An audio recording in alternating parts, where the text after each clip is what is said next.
Last time we have completed with some barriers, that is anatomical as well as physiological. Last time आपण ॲनाटॉमिकल आणि physiological barrier study केले होते, ते बघू एकदा चार्टमध्ये. ॲनाटॉमिकलमध्ये आपण स्किन बघितलं होतं, आफ्टर दॅट म्युकोजा बघितलं होतं. फिजिओलॉजिकल बॅरियर्समध्ये fever, pH of body, secretions आणि इंटरफेरॉन. आय होप ह्याच्यामध्ये काहीच डाऊट नसतील. आता नेक्स्ट टॉपिक आपण चालू करू. नेक्स्ट टॉपिकचं नाव आहे फॅगोसायटिक बॅरियर्स. फॅगोसायटिक बॅरियर्स म्हणजे काय? फॅगो म्हणजे काय? फॅगो म्हणजे eating.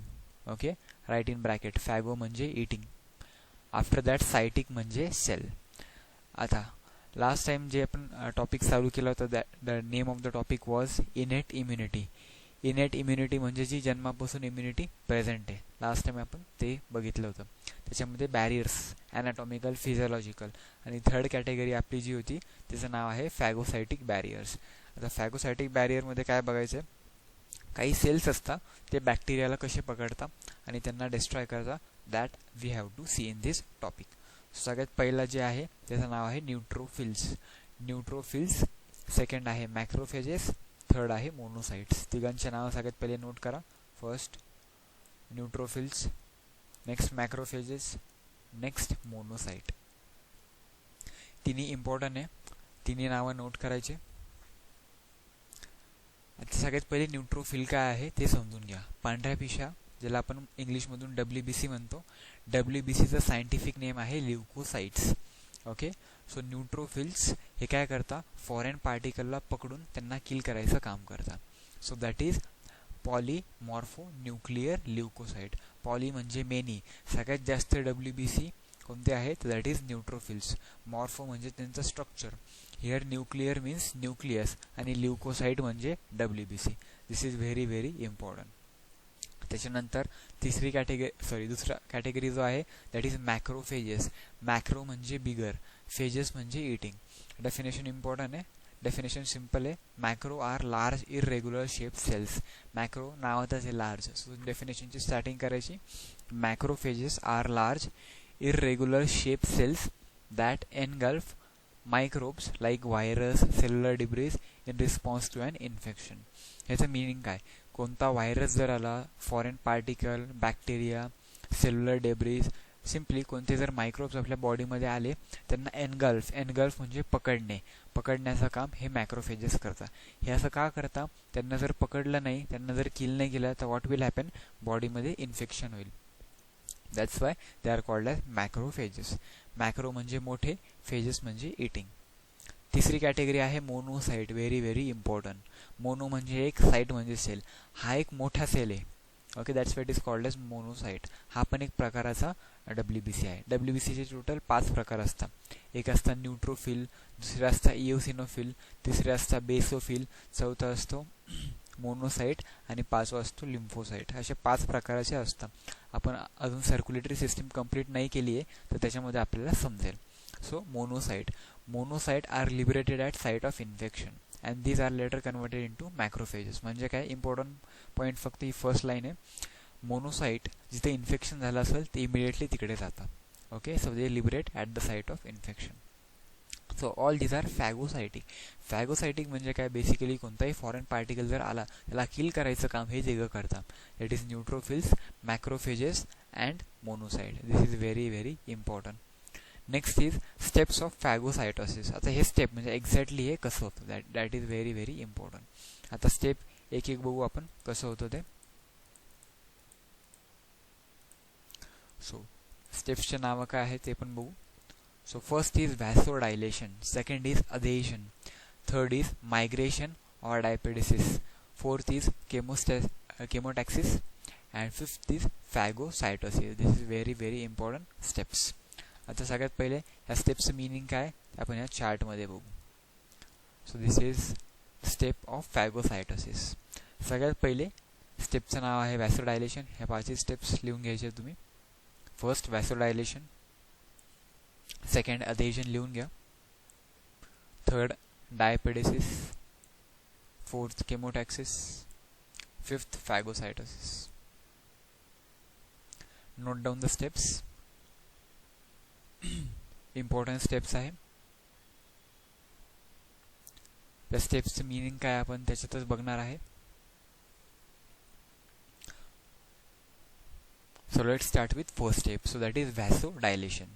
First, at the site of injury, increase diameter of blood vessels. म्हणजे काय, एका ठिकाणी जर तुम्हाला लागलं, जखम झाली, इंजुरी झाली, व्हॉट विल हॅपन, तिथलचे जे ब्लड वेसल्स आहे, ब्लड वेसल्स म्हणजे काय, रक्तवाहिन्या, त्यांची डायमीटर, त्यांची रुंदी वाढणार. So first point. ओके, आता फॅगोसायटोसिस कसं होणार, त्याच्यामधली पहिली स्टेप, एका ठिकाणी इंजुरी झाली, तिथलच्या ज्या रक्तवाहिन्या आहेत त्यांचं डायमीटर वाढणार. So first step, vasodilation. At the site of injury there is increase diameter of blood vessels. Okay, I hope no doubt in the first step. Second step is adhesion. आता अधेजनचं काय, accumulation of leukocyte at periphery of blood vessels due to decrease blood flow. Okay, ल्युकोसाइटचं meaning ब्रॅकेटमध्ये WBC लिहा. WBC म्हणजे white blood cells, पांढऱ्या पिशा, त्यांचं दुसरं नाव आहे ल्युकोसाइट. आता दुसऱ्या स्टेपमध्ये काय होणार, ज्या ठिकाणी इंजुरी झालेली आहे, पहिल्या स्टेपमध्ये काय झालं, ज्या ठिकाणी इंजुरी झाली आहे तिथं डायमीटर ब्लड वेसल्सचं वाढलं. दुसऱ्या स्टेपमध्ये काय होतं, तिथं पांढऱ्या पिशा येतील. काय येतील तिथं, आता त्या इंजुरीमधून कोणते फॉरेन पार्टिकल येऊ शकता. ओके, सो तिथं बेसिकली त्यांना किल करायचं काम त्या ठिकाणी WBC करतं. तर WBC कोणते असतात, त्यात दोन वरती आपण एक्झाम्पल्स बघितले आहे, न्यूट्रोफिल आणि मोनोसाइट. ते तिसऱ्या स्टेपमध्ये आपल्याला परत बघायचंच आहे. बट सेकंड स्टेपमध्ये काय होतं, accumulation of leukocyte at periphery of blood vessels. म्हणजे काय, त्या ल्युकोसाइटच्या त्या ब्लड वेसल्सच्या अवतीभोवती पांढऱ्या पिशा, दॅट इज WBC और ल्युकोसाइट्स जमा होणार. कशासाठी जमा होणार ते पण आपण थर्ड स्टेपमध्ये बघू. Okay, so I hope no doubt in first and second step. So first step vasodilation, second step adhesion. Now third step very important, diapedesis. ह्या पॉइंटला स्टार करा, दोन वेळेस बोर्डला क्वेश्चन आलेला आहे. Define diapedesis, very very important. Okay, make it star. Diapedesis. Now the leukocyte. Leukocyte म्हणजे काय, WBC. आत्ताच सांगितलं 5 प्रकारचे WBC सेल्स असतात, त्याच्यामध्ये टाईप्स आहे actually, that is neutrophil, basophil, eosinophil, monocyte आणि लिम्फोसाइट. ओके, ह्यातले दोन, न्यूट्रोफिल आणि मोनोसाइट, जे आपण आत्ता वरती बघितले, migrate from blood vessel by the active movement. That movement is called as amoeboid movement into ECF. ECF म्हणजे काय, extra cellular fluid. This kind of movement of cell is called as diapedesis. म्हणजे काय, जसे WBC ल्युकोसाइट second स्टेपमध्ये कुठे जातात, blood वेसल्सच्या जवळ. ओके, ते ब्लड वेसल्सच्या जवळ जातात, they migrate from the blood vessels by the active movement. आता ते त्या ठिकाणी जाणार, त्या ठिकाणी जाण्यासाठी त्यांना काहीतरी मुवमेंट पाहिजे, त्या मुवमेंटला म्हणता amoeboid movement. Okay, very very important. Amoeboid movement हे WBC दाखवतात. WBC are showing the movement called as amoeboid movement, आणि this kind of active movement is called as diapedesis. ही जी काही मुवमेंट झाली आहे त्या मुवमेंटला म्हणता diapedesis. This is very very important. Next fourth step is chemotaxis. Now this leukocyte move towards pathogen. आता कोणत्या त्या इंजुरीमधून जर बॅक्टेरिया, फॉरेन पार्टिकल जर आला असेल, तो WBC तिथं मूव्ह टुवर्ड्स द पॅथोजन, त्या पॅथोजनकडे त्याला अटॅक करण्यासाठी जो जाणार, त्या मुवमेंटला chemotactic movement. Chemotactic movement is shown by the leukocyte, but most important, the WBC shows the amoeboid movement, and the amoeboid movement of the WBC is called as diapedesis. Important definition. Okay, and fifth step is phagocytosis. phago म्हणजे eating, cytosis म्हणजे sale. आता जो आपले WBC आहे ते कुठे गेले, towards pathogen. आता ते काय करणार, त्याला खाण्याचं काम करणार. कसं खाता, that also will see. So first is attachment. ते एका बॅक्टेरिया किंवा फॉरेन पार्टिकल जवळ अटॅच होणार. सगळ्यात पहिले attachment. The infected agent get attracted to the membrane of phagocyte. Okay, फॅगोसाइटच्या मेम्ब्रेनवर that is the pathogen get attached. Second is ingestion. Ingestion म्हणजे आपण ऑलरेडी डायजेशनमध्ये बघितलंय, that is eating. Now that taking in. Phagocyte engulf the particular material into the vacuole or phagosome. The membrane which fuses with lysosome form a phagolysosome. It forms a phagolysosome. Lysosome मध्ये काय असतं, hydrolytic enzymes and other bactericidal substance. Bactericidal substance म्हणजे काय, बॅक्टेरियाला किल करण्याचे substance जे आहे त्याला म्हणतात bactericidal substance. Next third step, intracellular killing of bacteria. Most bacteria are killed by the hydrolytic enzymes. एन्झाईम्सचं कामच ते असतं basically to kill this bacteria. अशा प्रकारे कोणतेही फॉरेन पार्टिकल जर आले आपल्या बॉडीमध्ये त्यांना किल करायचं काम that is done by the phagocyte. एक तर हे न्यूट्रोफिल असतील किंवा हे मोनोसाइट असतील. आता हे कसं होतं ते बघू. वरती एक छोटी डायग्राम दिली. हे डायग्राम तुम्हाला ड्रॉ करायची काही गरज नाही, फक्त फोटो आपण बघूया. A phagocyte with bacteria attached to its surface. Phagocyte. Okay, this is a phagocyte with bacteria attached to its surface. Okay, so these are the bacteria attached to its surface. So these are the steps of the phagocytosis.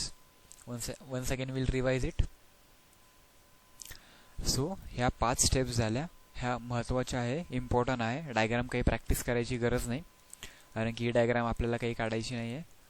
जी कोणती diagram असणार ते आपण बघू with time.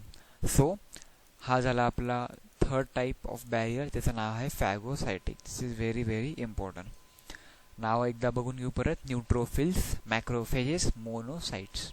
Steps of phagocytosis. मॅक्रोफेजची definition लिहू शकता. Macrophage are large irregular shaped cells that engulf microbes, that is virus, cellular debris in response to infection. न्यूट्रोफिलचं दुसरं नाव PMNL, that is polymorphonuclear leukocyte. Short form विचारलेला आहे NEET एक्झाममध्ये, त्यामुळे take care for this. Next steps बघितले आपण. स्टेप्सचं पहिलं नाव आहे वॅसोडायलेशन, दुसरं आहे अधेजन, तिसरं आहे मायग्रेशन.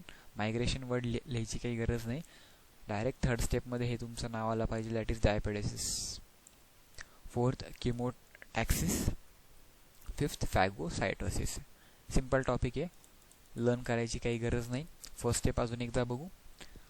ज्या ठिकाणी इंजुरी होईल तिथलचे डायमीटर, ब्लड वेसल्सचे रक्त वाहिन्याचे डायमीटर वाढणार. So first step vasodilation. At the site of injury increase diameter of blood vessels.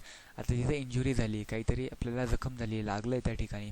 Okay, कुठं जर प्रॅक्टिकली जर बघायचं म्हटलं तर कशी सिच्युएशन असणार, तुम्ही कुठं पडले, पायावर, हातावर, तोंडावर, तिथून ब्लड येणार म्हणजे त्या रक्तवाहिन्या फुटल्या, तर तिथलचं डायमीटर वाढलं. Next accumulation of leukocyte at the periphery of blood vessels. तिथं काय जमा होणार, ल्युकोसाइट म्हणजे WBC. ओके, इथं ब्रॅकेटमध्ये WBC लिहामध्ये समजण्यासाठी तुम्हाला सोपं वाटेल. Accumulation of WBC at periphery of blood vessels म्हणजे काय, त्या ब्लड वेसल्सच्या आजूबाजूला WBC जमा होतील. Next diapedesis. डायपेडेसिस म्हणजे ते WBC, कोणते WBC, neutrophils or monocyte migrate from blood vessel by the active movement. ते ज्या मुवमेंटनी त्या ब्लड वेसल्स जवळ जातील, that movement is called as amoeboid movement. ते इन टू द ECF म्हणजे extra cellular fluid. This kind of active movement of cell is called as diapedesis. Fourth step is chemotaxis.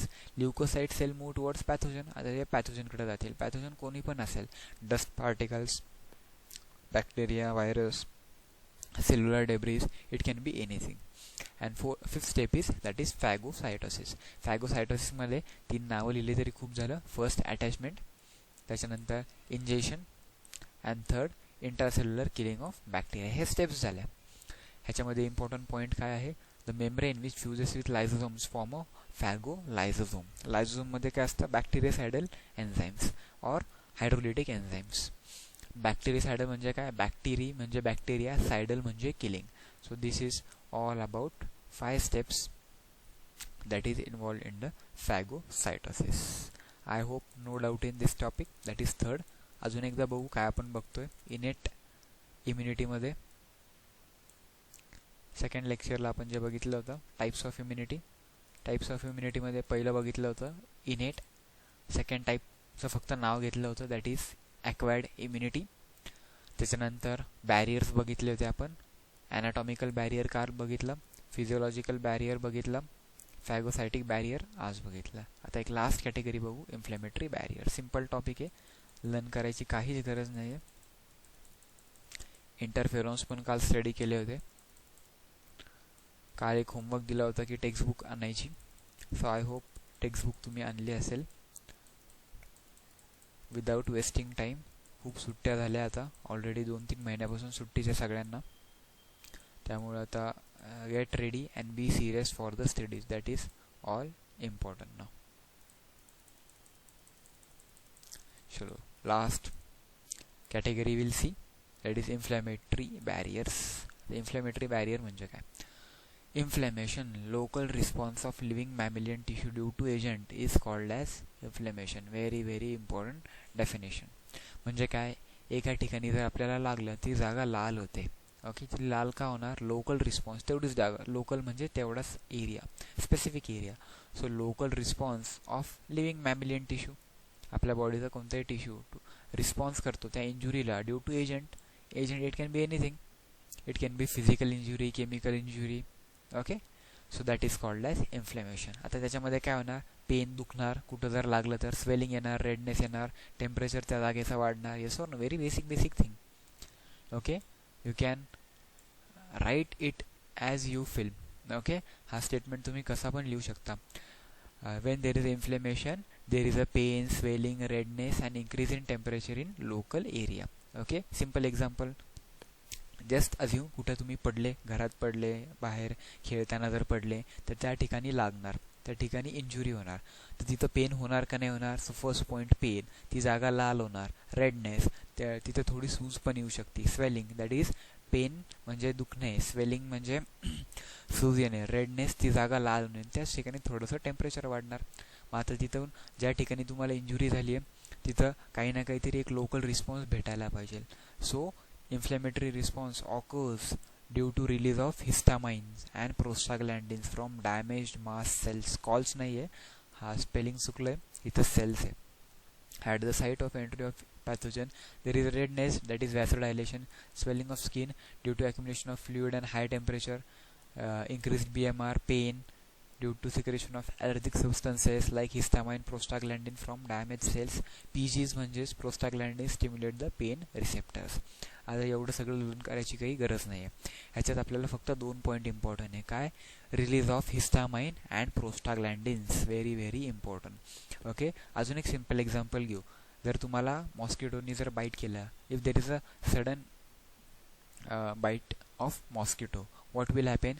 तिथं swelling होणार आणि ती जागा थोडी लाल होणार. असं का होतं? There is a release of 2 chemicals. त्या 2 केमिकलचं नाव काय आहे? हिस्टामाइन आणि prostaglandins. Very very important. Due to this what will happen? What this prostaglandin will do and histamine, they will stimulate the pain receptors. त्यामुळे आपल्याला थोडंसं ते एक टेम्पररी पेन होणार. Okay, so that is about inflammation or inflammatory barriers. Next is, याच्यामध्येच important point, NK cells, that is natural killer cells. ह्याला ब्रॅकेटमध्ये लिहायचं. ब्रॅकेटमध्ये काय लिहायचं? NK, N capital, K capital. मला ह्या पेन्सिलमुळे व्यवस्थित लिहिता येत नाही आहे.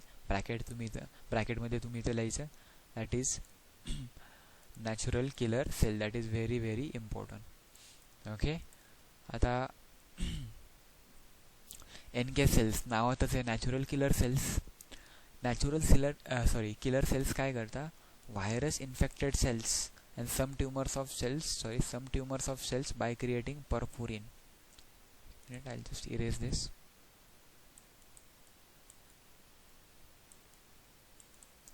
Okay, very important point. NK cells, natural killer cells, काय करता? त्याच्यामध्ये एक पॉइंट लिहून घ्यायचा आहे. It create a perforin. Perforin म्हणजे काय? बेसिकली हे होल्स करता. कशामध्ये होल करता? कोणता फॉरेन पार्टिकल आहे, व्हायरस जर आला, व्हायरस आपल्या बॉडीमध्ये इन्फेक्शन कॉज करू शकतो. तर नॅचरल किलर नावातच आहे, नॅचरल नैसर्गिक किलर, तो किल करणार आहे. बट तो किल कसा करणार? तो काय करतो? होस्टच्या बॉडीमध्ये, होस्ट म्हणजे कोणता फॉरेन पार्टिकल जर आला असं त्यांच्यामध्ये जाऊन असे होल्स करतो. परफोरिन म्हणजे होल करणे. Okay, in the plasma membrane of target cells. These pores allow the entry of water into target cell which then swells and bursts. Okay, आता इकडे बघा, ह्या डायग्राममध्ये बघा समजेल. A natural killer cell attacking the tumour cell. हा hole दिसतोय, how the hole is done. This is very very important. ह्याच्यामुळे काय होणार? ह्याच्या आतमध्ये पाणी जाणार, पाणी गेल्यानंतर तो स्वेल होणार म्हणजे फुगणार तो, आणि तो बस्ट होणार. Very very important cell. एकच पॉईंट इम्पॉर्टंट याच्यामध्ये काय? NK cells, natural killer cells, secrete the substance called as perforin. एवढाच एक स्टेटमेंट लिहायचा फक्त याच्यामध्ये. These pores allow the entry of water into target cell which then swells and bursts. That is very very important. So this is all barrier that is inflammatory barrier. Inflammatory बॅरियरमध्ये important histamine, prostaglandins आणि NK cells. So these are 4 barriers we completed in innate immunity.